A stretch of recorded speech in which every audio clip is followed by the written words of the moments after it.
Hey, it's Dickey from Hair Rules. Great question, and I'll tell you why. Do you recommend a water softener for the shower? I live in Southern California and the water is awful. I'm a 3C, 4B, and I have several textures. I oil my scalp and massages twice a week with coconut oil. Co-wash 3 times a week and deep condition once a month. That is such a regimen.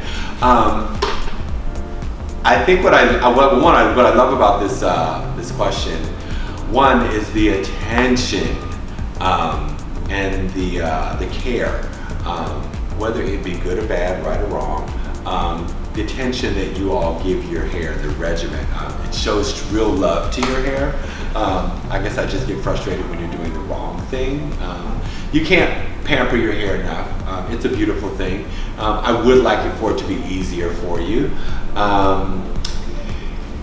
And I would like you to get the results out of a regimen that's specific to your texture and get past a lot of the kind of myths surrounding your hair texture and water, and understanding why you might think that wash and go styling is too much work that's preventing you from doing it often, or you're doing deep conditioning treatments that you don't really need to if you're doing wash and go styling daily.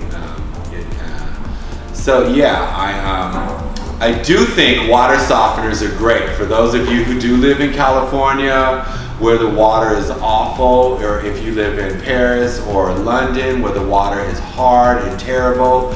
I have been and I get it. And there's just a lot of metals and sediment that is left in the hair and it hardens your hair. Water softeners are great. It's a great solution for those of you who need water and want water to be used in your hair. It makes life a lot easier and it is better for your hair. So by all means, yes, water softeners are a great option. Go get them. Do not let anything with water prevent you from doing what you need to do with your hair. Happy hair.